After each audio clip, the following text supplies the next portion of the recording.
Midterm elections are finally here. And I must say that these are the most anticipated midterm elections that I've personally been a part of since I first voted at the age of 18. That was 10 years ago.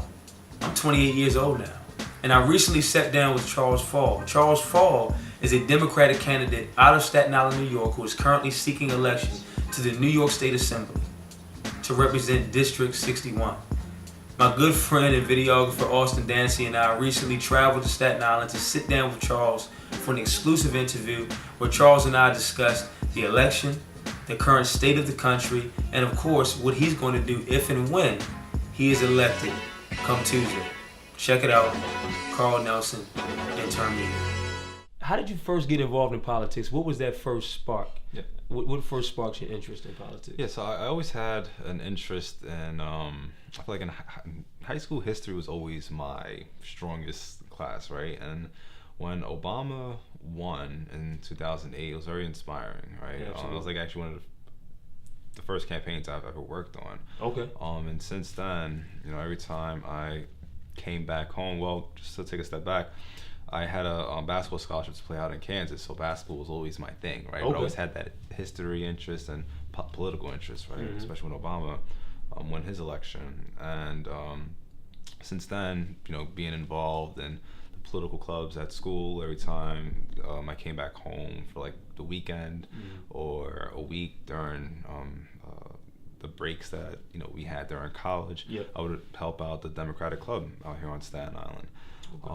And fast forward to when I graduated in 2011, with my undergrad degree, I, it was again so much work. I was appointed as the deputy director for the Democratic Party here on Staten Island. Oh, that's amazing. Right out of college.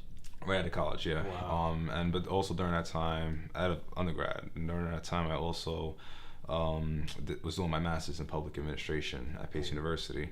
The opportunity to work for the mayor, became available, and I accepted that position because I was at a point where once I finished my master's, it's either I'm going to do my PhD at Rutgers, which I, everything was all ready to go for that, or I go work at City Hall for the mayor. And literally I spoke to my rabbis, like my mentors and all that, and everybody was like, look, school will always be there, and you should definitely take that opportunity and go work. If you are elected come Tuesday, what are some of the other things that are going to be top priorities for you when it comes to policy? Absolutely. So, the city of New York is owed $4.4 billion from the state of government, and that's the funding that should be put toward our education system, right? And in particular, the individualized education program. This is a program with kids that have special needs, and so many of those kids aren't being serviced because of the lack of funding that we're not getting from the state government. The notion is New York City's good, they're doing well, the economy is booming, state government doesn't need help. Doesn't work like that, Yeah. Again, we're paying our fair share of taxes. Like a great deal of the tax that we pay in New York City is a good deal of the revenue for the state of New York, Yep. And so when you think about that's just completely unacceptable, right? So in our schools in particular in this district are overcrowded. I have nothing against charter schools, but when your schools are overcrowded and where you're letting a private institution that is well funded, by the way, and they spend millions of dollars on lobbyists to of course lobby for their interest in Albany, I'm pretty sure you could use those millions of dollars to find space for the long run, right? Exactly. We shouldn't be using public school space for private institutions. I think it just sets a bad precedent, and it already has. And so that would be one.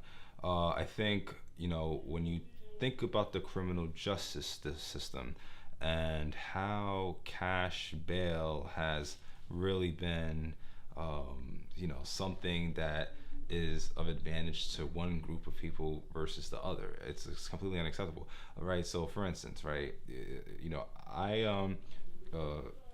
Joe and Susan commit a crime.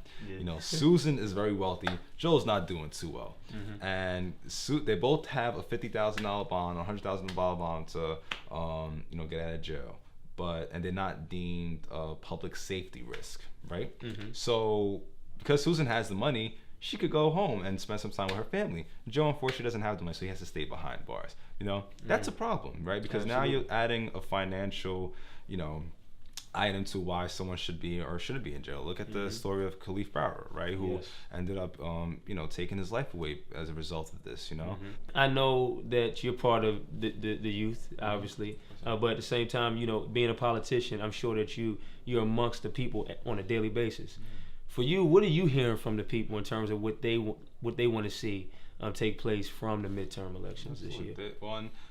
Folks, first, people are just frustrated with what's going on in Washington, and we know it starts with that particular individual that's in that house that looks white, and it's like if you are frustrated with what you're seeing, you have to multiply your vote, and what I mean by that is not voting twice or getting people from the grave to vote. Exactly. Is mobilizing the people that are around you, getting the 30 to 50 people in your network to vote and making sure that those folks come out and vote, because they have to be aware of the issues and what's going on. I mean, like, everybody is, you hear the rhetoric that's coming out of this administration and how divisive it is and how it's dividing our nation, literally. And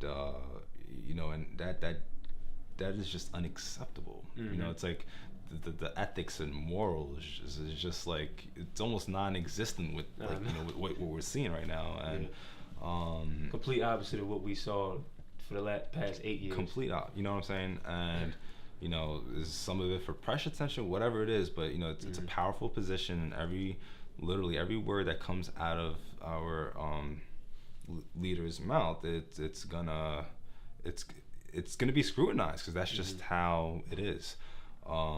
So folks just really have to, be involved now, and this is where it starts. What is your message to people who say, look, I voted in 2016, Hillary Clinton won the popular vote over, Donald Trump, and they're still not accepting the fact that he's a president. What's your message to those people who feel like their vote does not actually count? Yeah. So all politics is local, right? That's the biggest thing. Like, you'll often find, and you even saw this in this election, where the voter turnout actually spiked up a little bit here, where the turnout is only high during presidential races. But what folks, really have to understand is their votes matter even more during the local races, during the off-presidential year races. And I think we have to learn. When Obama won his 2008 race, everybody was out there. There was so much momentum. 2010 came. We lost the Senate and we lost Congress. Meanwhile, he had a significant mandate in 2008, and I think that's one of the things we just have to do a better job at. During the off season, when it's not a presidential year, we should be paying close attention to what's going on in our community. How are you going to spend your Tuesday? Oh, Tuesday is going to be very fun. One, we have, so actually this is our campaign office, right? So you even see like our operations firsthand. It's the war room. Yeah, this is the war room, literally. We have every poll site here, from 6 a.m. to 9 p.m. all the shifts, and who's going to be where, and it correlates with that map, because that's the whole district right there, right? Okay. And that's critically important that we have people at every poll site, holding my name, because sometimes some voters are going to come in there knowing who I am, ready to vote for me. Exactly. Some folks are just going there maybe to vote for the governor, and then they see that Charles full name. Visibility is like very key. Absolutely. At the same time, we've done so much work, and just getting out our message, and just really being consistent too with what we're trying to accomplish. And really focusing on the issues that resonate with to the public, and why I'm the best person for the job. So we're gonna have a team throughout the entire district. I'm gonna be going to every poll site. Like, I spent a couple of hours there, and talking to voters. It makes a big difference. And we're gonna have still a massive operation in terms of the phone banking that's gonna go on, making sure that people remember to vote. We have these massive email text that we sent to like 20,000 people in the district. And we do these robocalls, and we're doing everything that you could possibly think of. We're not letting covering any all corner. the bases, man. Yeah, you know what? Even though we have like a 95% chance of winning on next Tuesday, we're playing this as if we're behind. That's always the strategy. Don't ever take anything for granted. Well, Charles, man, this was a pleasure, man. Really appreciate it. My pleasure. We'll be having more conversations in the future, I'm sure. Of course. And look, I'm gonna be sitting there, pulling for you come Tuesday, and just really supporting you moving forward. Because, like I said, I think it's great for me, it's inspiring to see someone that's around my age that's doing what you're doing. So, big ups to you, man, and just keep it moving.